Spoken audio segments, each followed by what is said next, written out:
Normally we record a 12 lead electrocardiogram. Okay. The basic recording instrument is a galvanometer present in the ECG machine, which has got a positive terminal and a negative terminal. Okay. These leads, 12 leads are recordings. तार कुल मिलाकर के 10 होते हैं, मैंने पहले बताया था. उनके कॉम्बिनेशन से हम डिफरेंट लीड कॉम्बिनेशन बनाते हैं. And depending upon the lead recording, one lead gets connected automatically to the positive terminal of the galvanometer while other gets converted toward the negative terminal of the galvanometer. ये basic बात है. Second basic thing is that the direction of the vector, हम बात करेंगे आगे, direction of the vector, because currents are flowing in the heart and because they have got a magnitude, they have got a direction, so we can call them as vectors. So vectors, if they are generated and they are pointing towards the positive terminal of the galvanometer, then that vector will always be recorded as a positive deflection. If the vector is pointing toward the negative terminal, then that vector will be recorded as negative deflection. The magnitude of the deflection will depend upon the magnitude of the vector itself. Okay, ये basic बात है. आगे Leeds के बारे में और बात करेंगे. So these are the bipolar lead, just repeating because जो पहले क्लास थी उसमें कम बच्चे थे. Bipolar recording, it mean two electrodes placed simultaneously are acting as recording electrodes. One is positive, another is negative. Positive और नेगेटिव का मतलब यह है कि positive terminal of the galvanometer से कनेक्ट होगा और नेगेटिव वाला नेगेटिव से कनेक्ट होगा. So standard leads are standard bipolar limb leads. Bipolar का मतलब दोनों लीड काम में आ रही हैं रिकॉर्डिंग के लिए. Standard nomenclature is lead 1, lead 2, lead 3. जब ये नॉमेनक्लेचर काम में लेते हैं हम, तो इसका मतलब यही होता है कि हम बाइपोलर लीड की बात कर रहे हैं. Okay, so lead 1 is the combination of the right arm and left arm lead. ये जो पहले डायग्राम में दिखा रखा है लाल रंग से जो लाइन खींच रही है, ये पहले लीड की लाइन है. Combination is right arm left arm. Left arm electrode gets connected to the positive terminal of the galvanometer. The second diagram is lead second, right arm left leg is positive. Lead third, left arm left leg is positive. So this is a bipolar limb recording. Standard bipolar limb leads are there, lead 1, lead 2 and lead 3. These leads are known as frontal plane leads because they are trying to visualize the cardiac action potentials and vectors from the frontal plane only. सामने से कैसे दिखेंगे वो वाली recording इनकी आती है, इसलिए इनको हम फ्रंटल प्लेन लीड्स कहते हैं. This diagram shows the unipolar lead. ये भी लिम्ब लीड्स ही हैं. तो लिम्ब लीड दो तरह की हैं, लिम्ब लीड बाइपोलर है, लिम्ब लीड यूनिपोलर है. तार शरीर पे लीड्स अभी भी उतनी ही लगी हुई हैं, मगर उनका कॉम्बिनेशन चेंज हो जाएगा. So the first lead in the unipolar limb lead category is the AVR. Mind it, the sequence of nomenclature is always standardized throughout the world. जो रिकॉर्डिंग आएगी हमेशा कैसे आएगी? Lead 1, lead 2, lead 3, AVR, AVL, AVF, V1, V2, V3, V4, V5 and V6. अगर लिखा हुआ नहीं है तो भी सीक्वेंस यही रहती है हमेशा, ये नहीं बदलती. So first unipolar limb lead will always be AVR. AVR is this lead. Right arm electrode becomes positive, while the left arm and left leg electrodes are getting converted at zero potential level by placing a high resistance in the pathway. तो ये AVR lead है, ठीक है.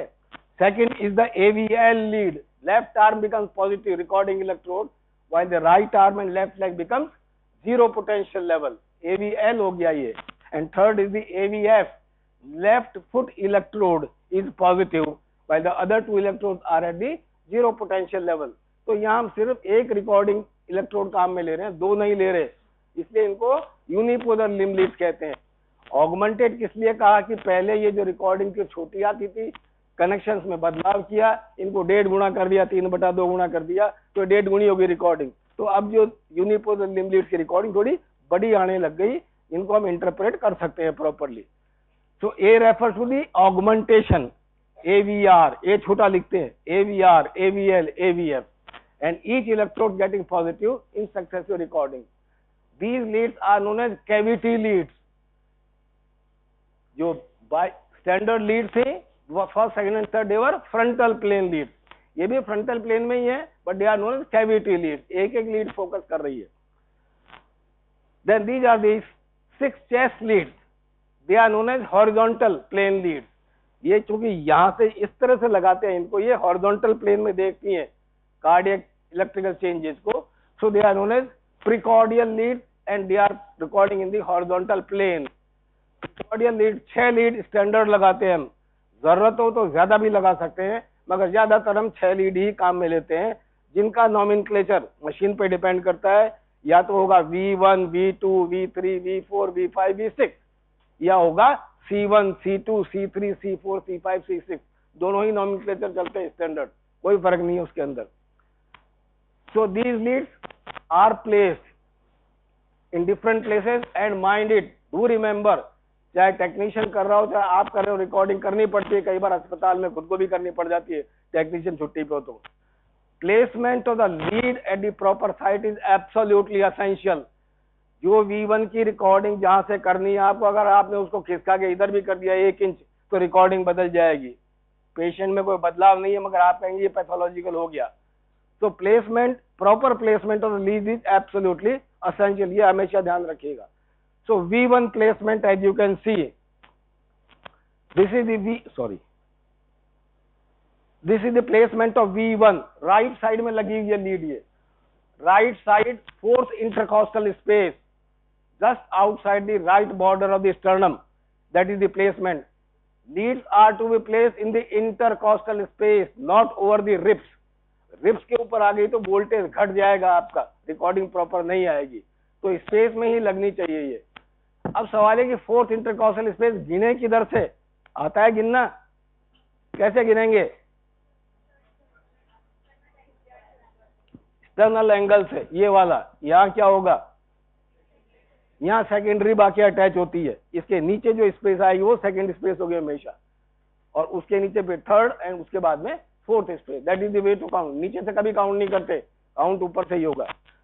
सो V1 is 4th space, right hand side, right border of the sternum, V2 right in front of it। अब left side में आ जाइए, left side में 4th space में V2 लगेगी, just outside the left border of the sternum, V2। V4 lead is mid clavicular line, ये V4 lead है, मगर space एक नीचे उतर गए हम आ गए 5th स्पेस के अंदर। 5th स्पेस के अंदर मिड क्लेविकुलर लाइन के अंदर V4 लग रही है लीड आपकी, और V3 हम बीच में छोड़ दिया हमने, तो V2 और V4 के बीच में V3 लीड लगेगी, ठीक है। Then V5 again intercostal space will remain 5th, 5वीं ही रहेगी, उसको नहीं छोड़ना आपको अब, 5th space, but anterior axillary line में आएगी ये, और जो V6 है वो मिड एक्सिलरी लाइन में आएगी 5th स्पेस के अंदर। These are the horizontal plane lead, chest leads are there, और इनको चेस्ट पे चिपकाने के लिए वैक्यूम पैड्स आते हैं, यहाँ पे हम क्लिप्स लगाएंगे और यहाँ पे वैक्यूम पैड लगाएंगे और उसमें कस देंगे। लीड लगाते वक्त ये भी ध्यान रखना, जो लीड आपने डाली हो कस दें आप इसको, पूरा ढीली नहीं रहनी चाहिए। अगर वो ढीली रही तो रिकॉर्डिंग गड़बड़ा जाएगी, वाइब्रेशन आने लग जाएंगे, और अगर यहाँ ढीली लगी तो चेस्ट में तो उखड़ जाएगी, चिपकेगी नहीं आपके, ठीक है। जहां जहां भी हम लीड लगाएंगे वहां पे हमको इलेक्ट्रोलाइट जेली लगानी पड़ेगी to decrease the electrical resistance at the surface of the body. Okay, ये आपका लीड प्लेसमेंट है चेस्ट का, और ये लिम्ब लीड देखिए स्ट्रैप्स बांध रखे हैं यहाँ पे, ये स्ट्रैप्स बांधे हुए हैं और इनमें लीड के तार लगे हुए हैं। Another important point to be remembered, leads को पहचानेंगे कैसे, ये कौन सा तार कहाँ लगेगा। 10 तार हैं आपके पास में, कौन सा कहाँ लगाएंगे, तो उनके लिए कलर दिया हुआ है और उनके ऊपर लिखा हुआ भी होता है छोटा छोटा अक्षरों में। तो येलो कलर की जो लीड है, जिसमें येलो कलर लगा हुआ प्लास्टिक के ऊपर, ये जो हिस्सा इसमें लगेगा कहाँ दिख रहा है, ये वाला दिख रहा है, ये देखिए, ये येलो कलर है यहाँ पे। तो येलो कलर लीड हमेशा लेफ्ट आर्म पे ही लगेगी, राइट आर्म पे ना लगाएं उसको, रिवर्स हो जाएगा, नहीं तो रिकॉर्डिंग आपका उल्टा पड़ जाएगा। So yellow is left arm, red is right arm, ये लाल रंग दिख रहा है यहाँ पे, ये रेड है, राइट आर्म पे रेड लगेगा, लेफ्ट आर्म पे येलो लगेगा, लेफ्ट लेग पे ग्रीन लगेगा और राइट लेग पे ब्लैक लगेगा। Black is for the earthing purpose, ये रिकॉर्डिंग लीड नहीं होती, ठीक है। तो ये यूनिवर्सल कलर्स है, दुनिया भर में यही मिलेगा आपको। और अगर ये कलर नहीं है तो ये लीड का जो ये छोटा सा हिस्सा है ना, ये वाला जहाँ पे येलो लगा हुआ है, यहाँ पे लिखा हुआ होता है LA left arm, RA right arm, LL left leg, RL right leg. और इसी तरह ये जो चेस्ट लीड्स हैं, पहले अलग अलग तरह की आती थी पुरानी मशीन में, अब एक ही रंग की आती है, सब सफेद रंग की आती है, सबका कॉर्नर सफेद है यहाँ पे, इसमें अलग अलग दे रखे हैं, मगर ज्यादातर सफेद भी आ सकता है, मगर इन सब के ऊपर लिखा हुआ आता है V1 V2 V3 V4 V1, छोटा छोटा, वो आप देख सकते हैं। और वही उसको लगाना है कि अगर ये प्लेसमेंट में गड़बड़ हो गई तो फिर रिकॉर्डिंग में गड़बड़ हो जाएगी आपकी। तो that is the method of placement of the leads. अब आते हैं रिकॉर्डिंग के ऊपर। So how does the cardiac impulse spread over the cardiac muscle. मेरे पास एग्जैक्ट प्रॉपर डायग्राम नहीं मिला। So impulse for the cardiac excitation arises from the sinoatrial node, ये हम देख चुके हैं। P cells are there which are generating the action potential by mechanism or by property of the autorhythmicity। Okay, autorhythmicity की वजह से generate करते हैं। P cells होते हैं, पेस मेकर सेल्स होते हैं which are generating। So SA node is there।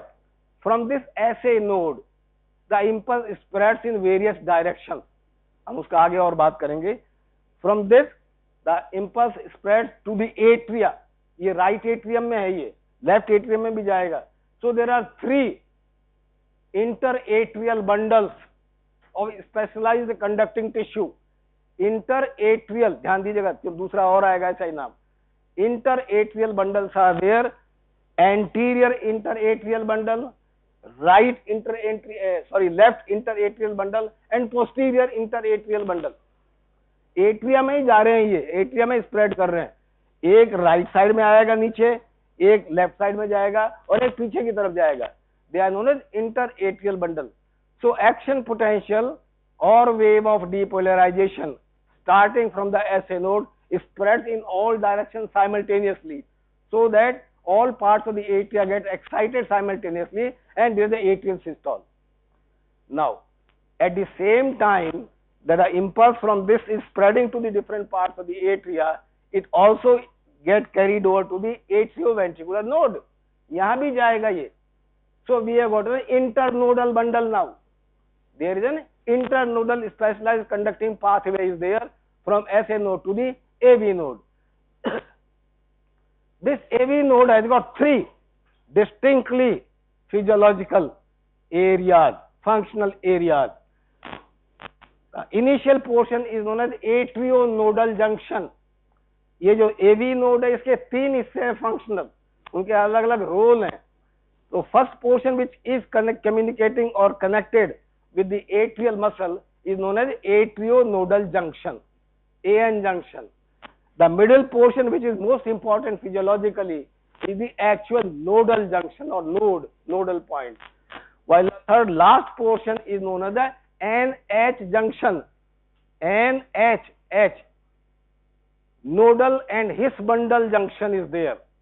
तो 3 हिस्से हैं AV node के, atrio-nodal junction, node proper, and node and His bundle junction are there, because the velocity of conduction of the impulse in the 3 different pathways, 3 different areas is different, and that is of physiological importance। Okay, so impulse then comes to the AV node, gets delayed there, because the AV node middle nodal portion is the slowest conducting area in the cardiac muscle।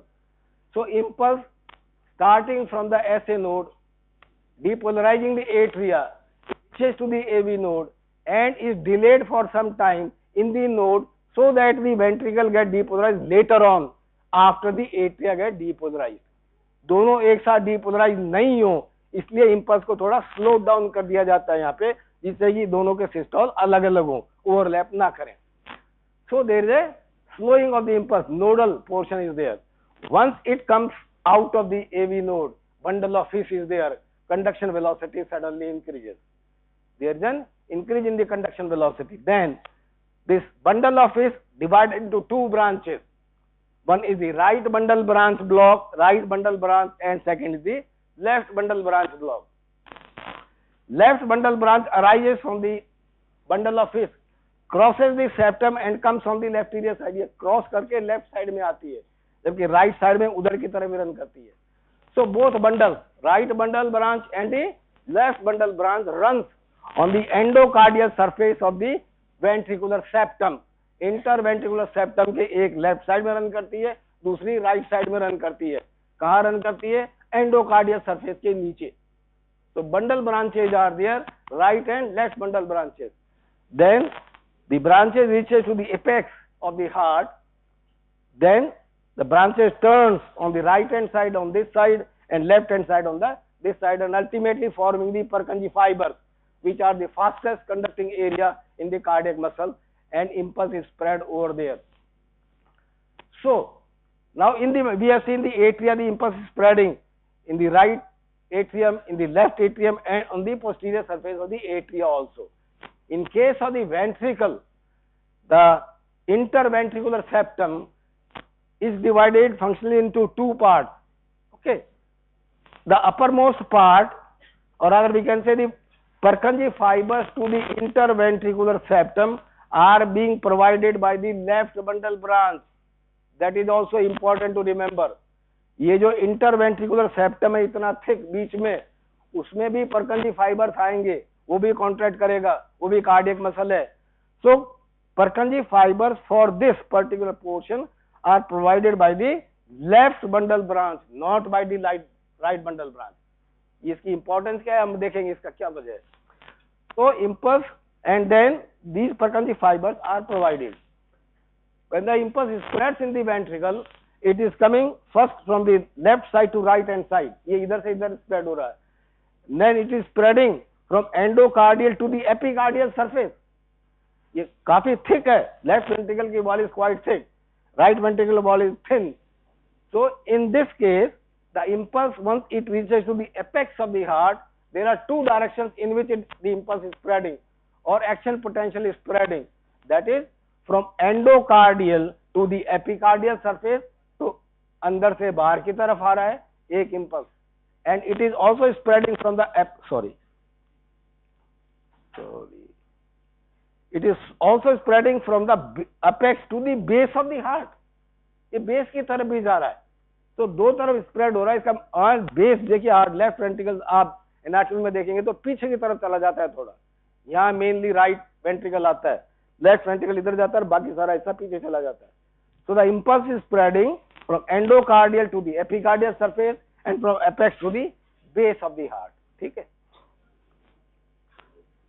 अब हम इसके आगे बढ़ने के पहले एक चीज देखेंगे, हम वो यहां देखेंगे. Let us see a muscle mass. क्यों हम वेक्टर्स की बात करेंगे, चलता ही नहीं है ये. अरे इरेजर पे कर.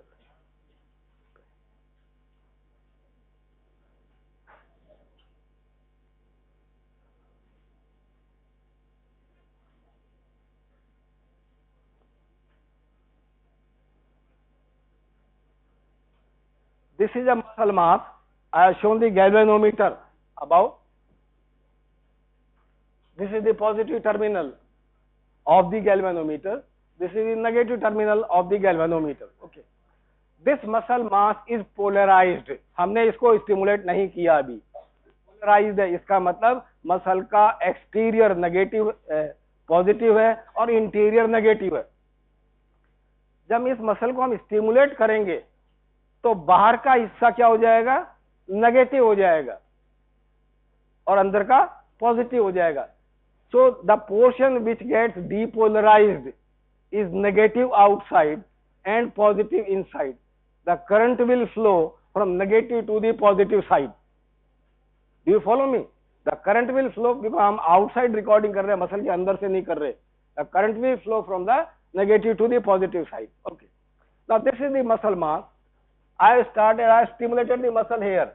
So part of the muscle gets depolarized here. Rest muscle is still polarized. So current is flowing. The magnitude of the current depends upon the amount of the muscle polarized. So there is a small current flowing from the depolarized to the polarized portion of the heart. Small vector will be there because we have got a direction. Okay, so vector is there.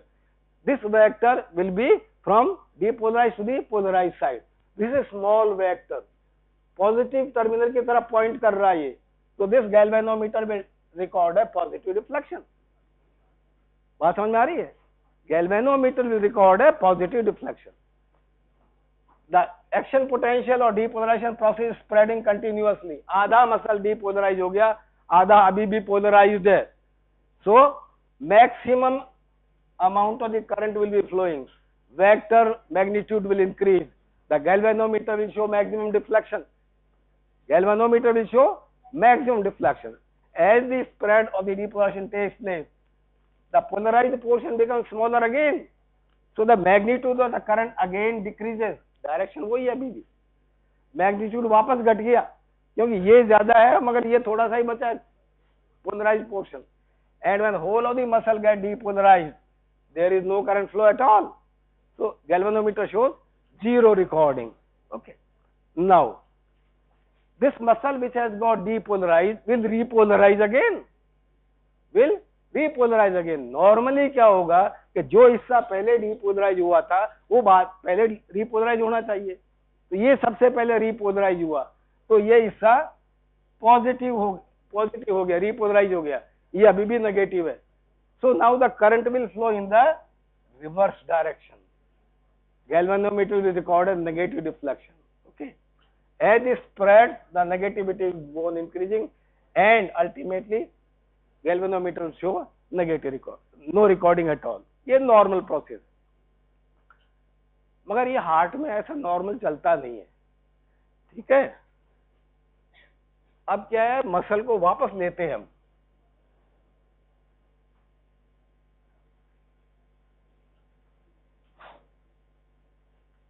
If instead of the initial portion getting repolarized again, the portion which was last to get depolarized, it starts repolarizing earlier. That can happen. ऐसा हो सकता है कि जो हिस्सा last में depolarise हुआ था सबसे पहले वो रीपोलराइज हो जाए.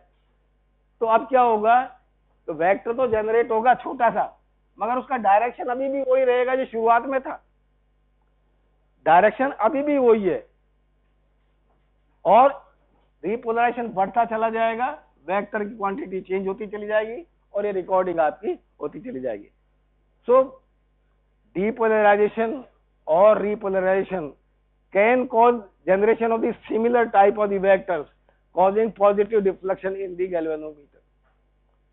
समझ आ रही है? पॉजिटिव डिफ्लेक्शन कर सकता है वो. और अगर ये टर्मिनल्स हम चेंज कर दें, इसको नेगेटिव कर दें, इसको पॉजिटिव कर दें, तो सारी चीजें उल्टी हो जाएंगी. इसका मतलब if any vector during process of depolarization is pointing toward the positive terminal of the galvanometer, then that wave of depolarization will always be recorded as positive deflection in the ECG recording. Recording में convert होना ultimately. So any vector pointing toward the positive terminal of the galvanometer will always be recorded as positive deflection. Otherwise it will be a negative deflection. अब दूसरी चीज और देखते हैं. Heart में कई तरह की चीजें होती है.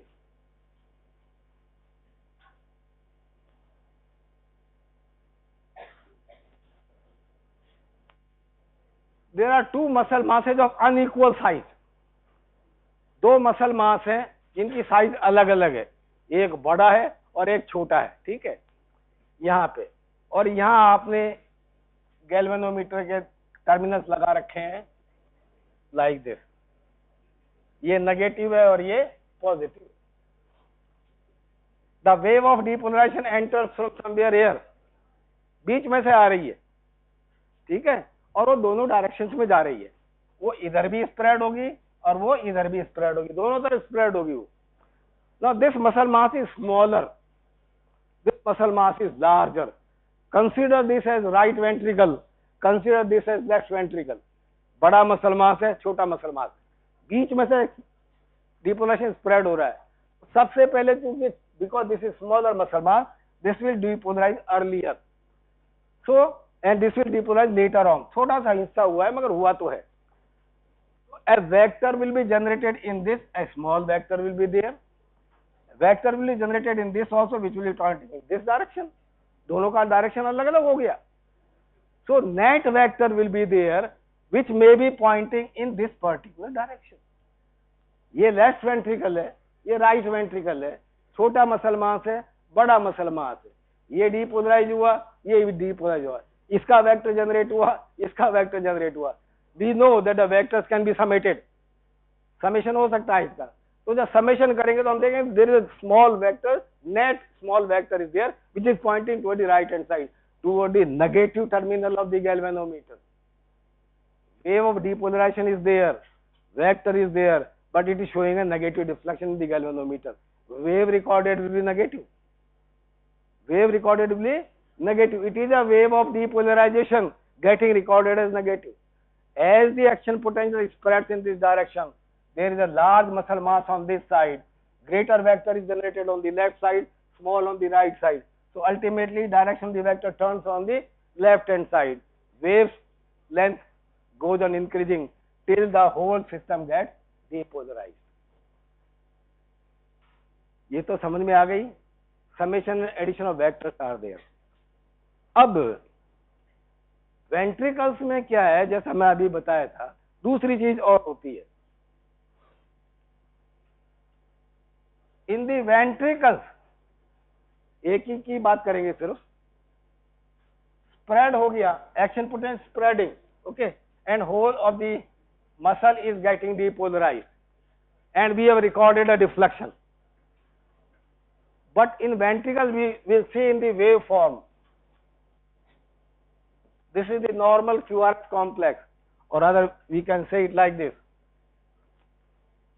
this is the normal ventricular depolarization wave, negative, positive, negative is there, and then there is a wave of repolarization।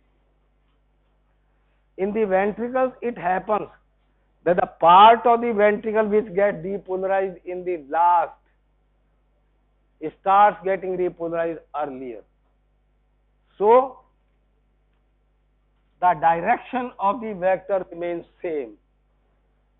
That's why the wave of repolarization is in the same plane, same direction as that wave of depolarization, because it is not changing। ventricle part जो last में depolarise हुआ था वो सबसे पहले repolarise हुआ, जो सबसे पहले डीपोलराइज हुआ था वो रिपोलराइज नहीं हुआ। सवाल है कि क्यों नहीं हुआ, ऐसा रिवर्स क्यों हो गया हार्ट के अंदर, why that has happened, we have to know about it, because we have seen that the impulse in the heart spread from endocardial to epicardial surface and from apex to the base of the heart, ठीक है। when the depolarization has taken place, ventricles undergo systole, ventricle undergo systole। During systole we have seen that there is a rise in the intraventricular pressures, intraventricular pressure बढ़ते हैं, left ventricle में 120 millimetre तक जा सकता है, right ventricle में 25 millimetre तक जा सकता है, तो इंट्रावेंट्रिकुलर प्रेशर बढ़ रहे हैं। तो इंट्रावेंट्रिकुलर प्रेशर बढ़ते हैं तो उस दबाव का असर कहाँ पड़ेगा सबसे ज्यादा, हार्ट के आउटर सरफेस पे पड़ेगा या हार्ट की इनर सरफेस के ऊपर पड़ेगा, इनर सरफेस पे पड़ेगा, एंडोकार्डियल सरफेस पे असर पड़ेगा, एंडोकार्डियल दबेगा सबसे ज्यादा प्रेशर की वजह से। इसका मतलब जो ब्लड वेसल्स एंडोकार्डियम में है वो सबसे ज्यादा दबेंगी, इसका मतलब एंडोकार्डियम में ब्लड फ्लो कम हो जाएगा सिस्टोल के दौरान, ब्लड फ्लो कम हो जाएगा तो इस्कीमिया हो जाएगा, इस्कीमिया हो जाता है वहां पे डीपोलराइजेशन ज्यादा देर तक लास्ट करेगा। एपिकार्डियल सरफेस में ऐसा बहुत कम होगा, इसलिए वो हिस्सा पहले रीपोलराइज होना शुरू हो जाएगा और एंडोकार्डियल सरफेस नहीं होगी, बाद में होगी। That's why the direction of the vector of repolarization in the ventricles remain same as that of the direction of depolarization. ऐसा एट्रिया में नहीं होता। एट्रिया में अगर डीपोलराइजेशन की वेव पॉजिटिव आ रही है तो रीपोलराइजेशन की वेव अगर रिकॉर्ड होती है तो, अगर क्यों रिकॉर्ड नॉर्मली होती नहीं है, अगर रिकॉर्ड होती है तो वो नेगेटिव जाएगी, वो क्यों वहां प्रेशर चेंजेस ऐसे नहीं है कि इस तरह की चीज रिफ्लेक्ट हो सके। Okay, that is the meaning of the all these things. अब एक चीज और देख लें, हम बात कर रहे हैं जनरल पे कार्डियक वेक्टर, वेक्टर्स की अभी बात कर लेते हैं। So when atria are depolarizing, we know right atrium and left atrium are getting depolarized simultaneously. As many muscles are there, as many vectors are there. Each muscle is generating its own vector. हर muscle में vector generate हो रहा है, क्योंकि हर muscle में current flow हो रहा है, ionic flow is there, ionic flow हो रहा है तो करंट फ्लो हो रहा है, हर मसल में हो रहा है। सो all atrial muscles are generating vectors. Now if you try to visualize the atria, then different vectors are getting generated. कुछ नीचे आ रहे हैं, कुछ दाईं तरफ जा रहे हैं, कुछ बाईं तरफ जा रहे हैं, कुछ पीछे की तरफ जा रहे हैं। So if summate you all these vectors of atrial depolarization, then we can find a mean vector. We can find a mean vector of atrial depolarization. Now because the atrial muscles are very small in quantity, उनका मोटापन ज्यादा नहीं होता, बहुत पतली होती है atria की muscles, तो बहुत ज्यादा वेक्टर जनरेट की गुंजाइश है भी नहीं वैसे भी। So atrial depolarisation generates a small vector and that small vector is directed downward and leftward. ये ध्यान देने की बात है। एट्रियल डीपोलराइजेशन हर डायरेक्शन में जा रहा है, दाईं तरफ भी जा रहा है, नीचे भी जा रहा है, बाईं तरफ भी जा रहा है, पीछे भी जा रहा है, सब तरफ वेक्टर जा रहे हैं। The summated vector of atrial depolarization is a small vector directed downward and leftward seen from the frontal plane. सामने से देखेंगे तो कैसा दिखेगा वेक्टर? छोटा होगा और बाईं तरफ पॉइंट करता हुआ होगा। That is small atrial vector. इसका क्या मतलब आगे देखेंगे। क्यों ये कैसा रिकॉर्ड होगा ये डिपेंड करेगा हम किस लीड की बात कर रहे हैं, लीड पे डिपेंड करेगा कि lead itself has got a polarity. Then come to the AV node. AV node has got very small size fibers. सबसे छोटे cardiac muscle fibres AV node में ही होते हैं, तो वो उनमें और कॉन्ट्रैक्टाइल एलिमेंट उनमें करीब करीब नहीं होता और उनका डायरेक्शन भी अलग अलग होता है ओरिएंटेशन का। इसलिए when the impulse is passing through the AV node, hardly any vectors are generated. So no wave is created during the passage of impulse through the AV node. Now we enter into the ventricles. Interventricular septum is a part of the ventricle, always remember it. Interventricular septum is a part of the ventricles. In this case, the first part of the ventricle is the interventricular septum getting depolarized. और उसमें भी surprisingly ये ऊपर का portion नहीं होता। This upper 1/3 portion is not depolarised earlier ना, ये बाद में नंबर आएगा इसका। So middle portion of the interventricular septum get depolarised. We have seen that the Purkinje fibres for this interventricular septum are arising from the left bundle branch. ये left bundle branch से आ रहे हैं, इसका मतलब impulse left से right की तरफ मूव करेगा। Impulse will move from the left side of the interventricular septum to the right side of the interventricular septum. और अगर हम हार्ट का पोजीशन देखें चेस्ट के अंदर तो ये बिल्कुल यूं लगा हुआ या यूं लगा हुआ नहीं, थोड़ा सा घूमा हुआ होता है, ओब्लिकली प्लेस्ड है। तो इसके डायरेक्शन की वजह से now a vector which is generated because of depolarization of the middle portion of the interventricular septum is a small vector definitely. Septum की तो बात कर रहे हैं, छोटा वेक्टर होगा। It is a small vector but it is directed anteriorly, सामने के, क्योंकि उसका डायरेक्शन हार्ट का ऐसा ही है, जो सेप्टम है वो इसी तरह से पॉइंट करता है कि सामने जाता है वेक्टर ये। So the first vector of ventricular depolarization is a small vector directed rightward and anteriorly. ये क्लिनिकली इंपॉर्टेंट है, ईसीजी में हम देखें क्यों कह रहे हैं ऐसा। Small vector directed rightward and anteriorly point कर रहा है ये, तो वेंट्रिकुलर डीपोलराइजेशन का पहला वेक्टर हुआ ये। Then the impulse spread to the lower portion, to the apical portion of the heart and moves toward the through the right bundle branch and through the left bundle branch. So the movement of the vector is from endocardial to the epicardial surface over here. तो यहां से यहां तक चल रहा है, यहां से यहां तक चल रहा है, और ये पीछे की तरफ भी जा रहा है। So there is a two-way spread of the cardiac action potential, one from the endocardial to the epicardial surface and second from the apex to the base of the heart. So first part was the interventricular septum. Second part is that most part of the right ventricle and most part of the left ventricle are now getting depolarized. अब दोनों depolarize हो रहे हैं, left भी हो रहा है और right भी हो रहा है. Right muscle mass is relatively less, so number of magnitude of the vector generated pointing toward the right side will be less in magnitude. Left muscle mass is much more, so the total vector generated will be much more, which will be pointing toward the left hand side. So there are two different vectors pointing in different directions of different magnitude.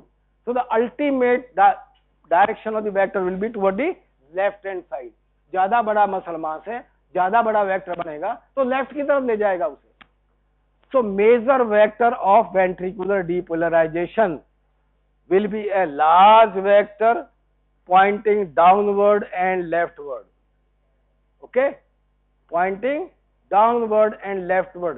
सामने से देखेंगे तो ऐसा दिखेगा, मगर ऐसा है नहीं, because we have seen most of the left ventricle is lying posteriorly.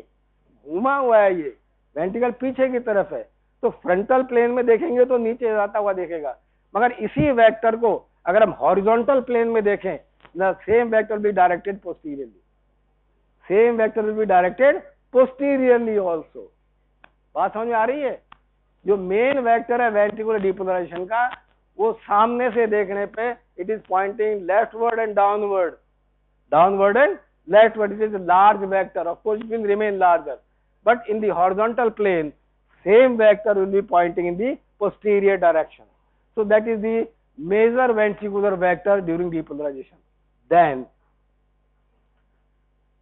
the last part of the ventricle to get depolarized is the upper part of the interventricular septum. अब नंबर आया इसका, पहले नहीं आया था, अब आएगा.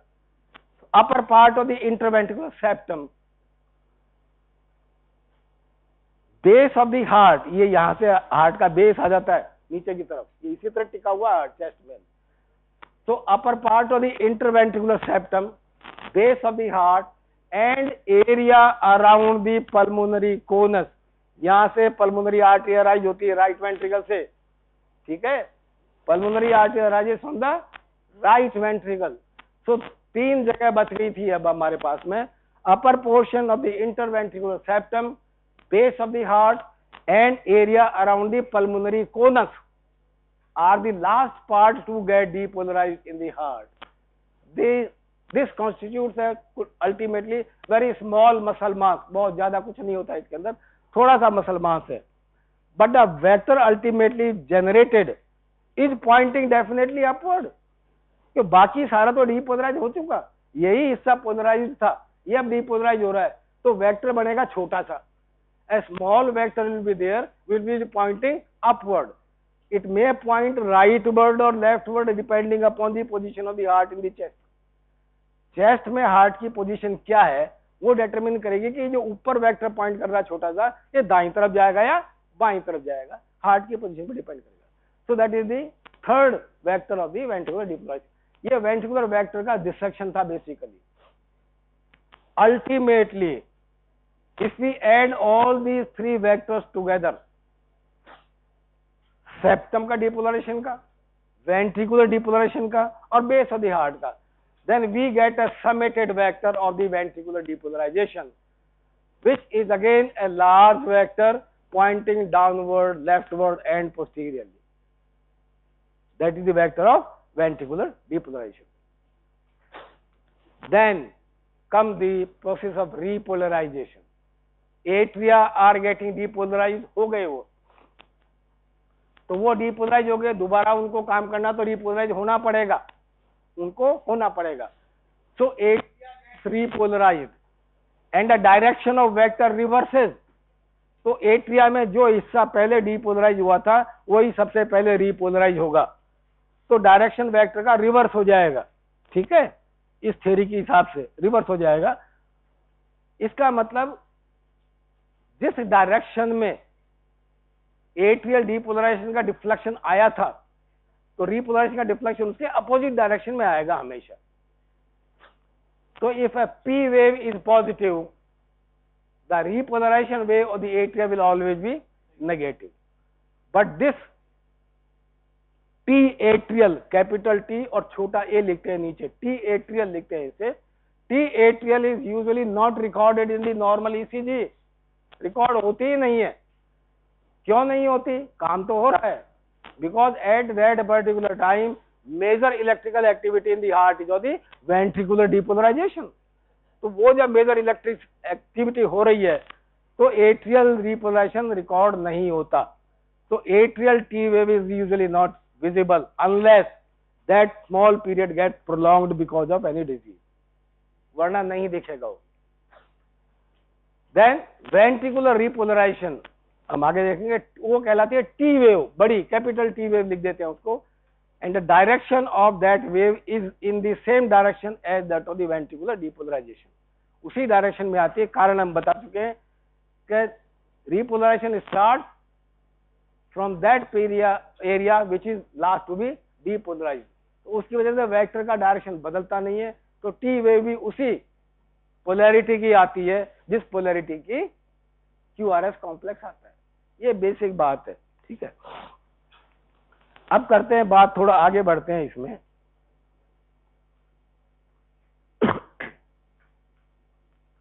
इमेजिन एट्रियल वेक्टर की बात करते हैं.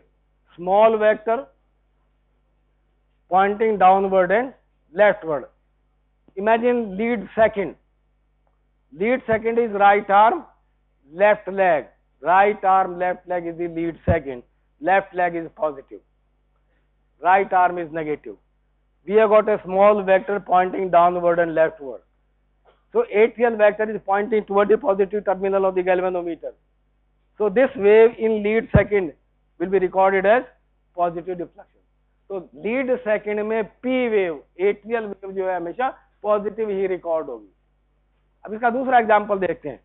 AVR लीड की कल्पना करिए. AVR ऑगमेंटेड लिम्ब लीड जो थी उसमें राइट आर्म पॉजिटिव था, सिंगल रिकॉर्डिंग थी, यही रिकॉर्डिंग इलेक्ट्रोड है, बाकी जीरो पोटेंशियल पे है.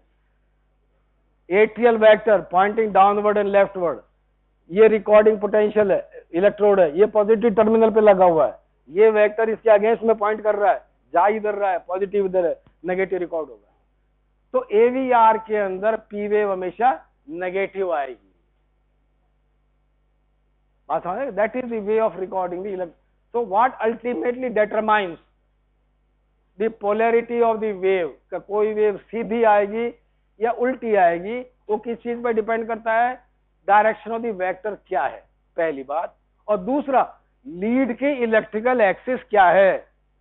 लीड अगर पॉजिटिव टर्मिनल इधर है तो वो डिटरमिन करेगा ना कि ये वेक्टर कैसे होगा. Because vectors in the heart are fixed. Vector तो फिक्स है, उनको पता है कि किधर से किधर जाना है, वो बदलता नहीं है यूजुअली डिजीज के अलावा. मगर लीड की एक्सिस हर लीड में बदलती चली जा रही है और उसकी वजह से हर लीड में हर वेव अलग अलग तरह से रिकॉर्ड हो रही है. ये हर लीड का अलग ओरिएंटेशन है. तो every lead is recording same vectors in a different way because of the change in the electrical axis of the different leads in the electrocardiogram.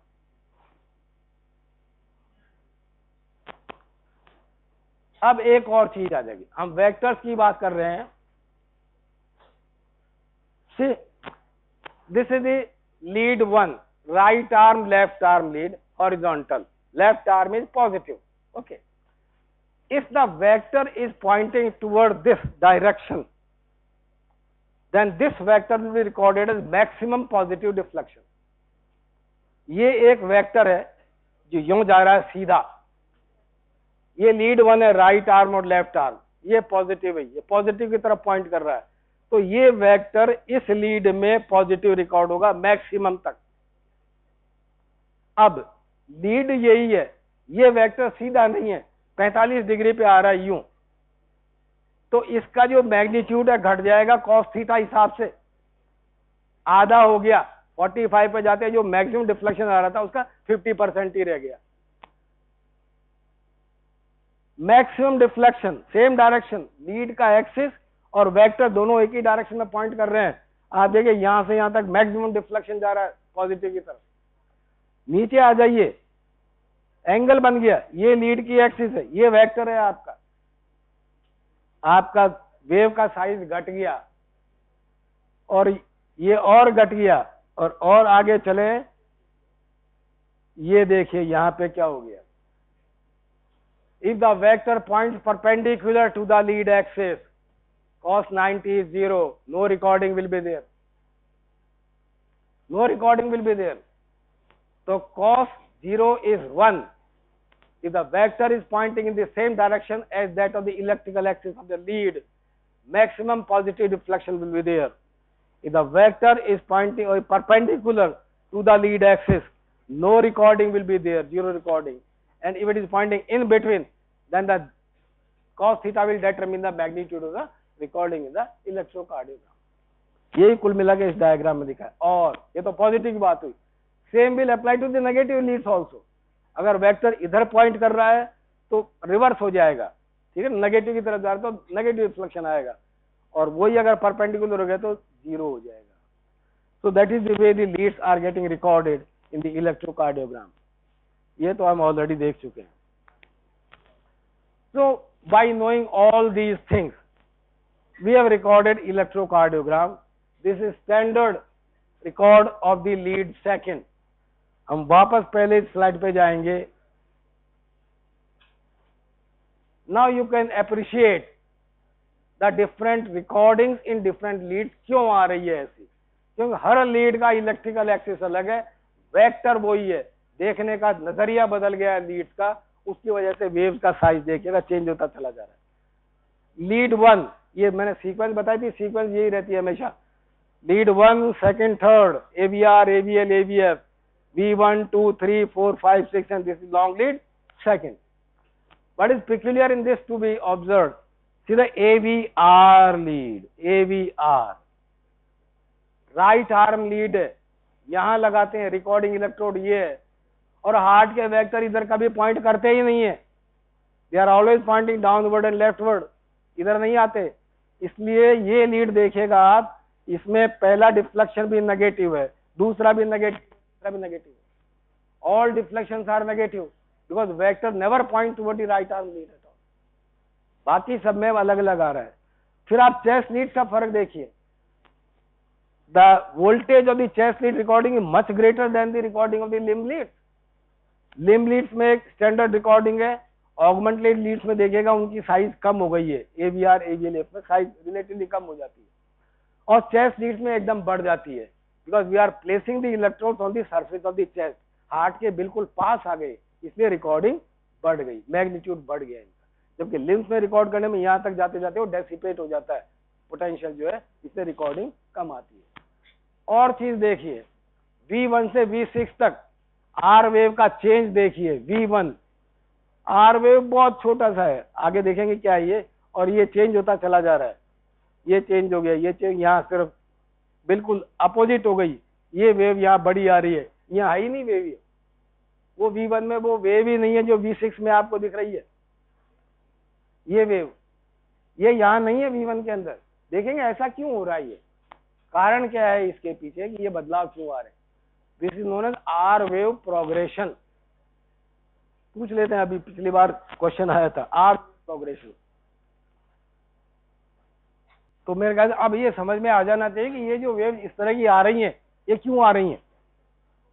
क्या ये QRS कॉम्प्लेक्स जो है ये नेगेटिव भी है, एक बार फिर नेगेटिव हो रहा है, फिर पॉजिटिव हो रहा है, वेक्टर वही है, डीपोलराइजेशन हो रहा है, मगर दोनों तरह की वेव रिकॉर्ड हो रही है इसके अंदर। ऐसा कुछ नहीं है कि डीपोलराइजेशन का पॉजिटिव आएगा, डीपोलराइजेशन का नेगेटिव आएगा, that is not a fix, depending upon the polarity of the leads and the direction of the vector.